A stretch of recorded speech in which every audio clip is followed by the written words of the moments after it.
Hello friends, welcome back to my channel.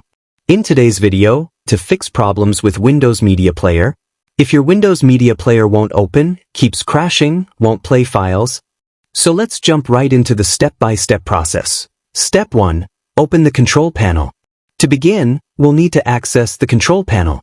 Click the search icon in the taskbar, usually next to the Start menu, and type Control Panel. When it shows up in the results, click to open it. Step 2. Go to Programs and Features. Inside the Control Panel, look for an option called Programs and Features. This is where you can manage apps and system components on your PC. Step 3. Access Windows Features. On the left-hand side of the Programs and Features window, click the link that says Turn Windows Features on or off. This will open a new window with a list of optional Windows features that you can enable or disable. Step 4. Locate Windows Media Player. In the list that appears, scroll down until you find Media Features. Click the small plus sign or arrow next to it to expand the section. Now you should see Windows Media Player listed. Step 5. Turn off Windows Media Player. Uncheck the box next to Windows Media Player. This tells Windows you want to disable it. You'll get a pop-up asking for confirmation. Click Yes. Then press OK to proceed. This disables Windows Media Player completely and clears any corrupted files or settings tied to it. Step 6. Restart your computer. Now it's time to restart your PC so the changes can take effect. Now that we've disabled Windows Media Player,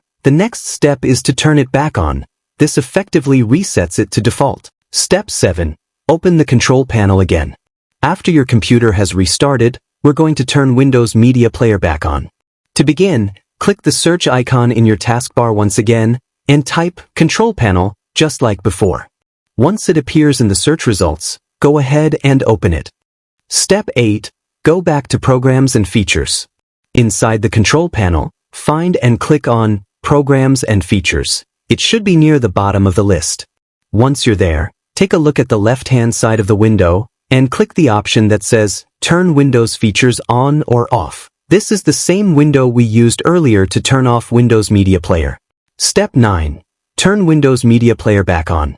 Now, slowly scroll down until you see the section called Media Features. Click the little plus sign or arrow next to it to expand the list. You'll see Windows Media Player appear underneath. Click OK at the bottom of the window. Now Windows will begin re-enabling the Media Player feature. This may take a minute or two, so just be patient while it finishes. You might see a loading screen or a message saying Applying Changes. That's completely normal. Step 10. Restart your computer one final time. Once Windows has finished applying the changes, it's important to restart your computer one more time. So go ahead and click Start, choose Restart, and wait for your computer to come back on. After this final reboot, Windows Media Player should be working smoothly again, just like when it was first installed. Thanks for watching, and I'll see you in the next video. If this video helped you, be sure to give it a thumbs up, subscribe for more tech tutorials,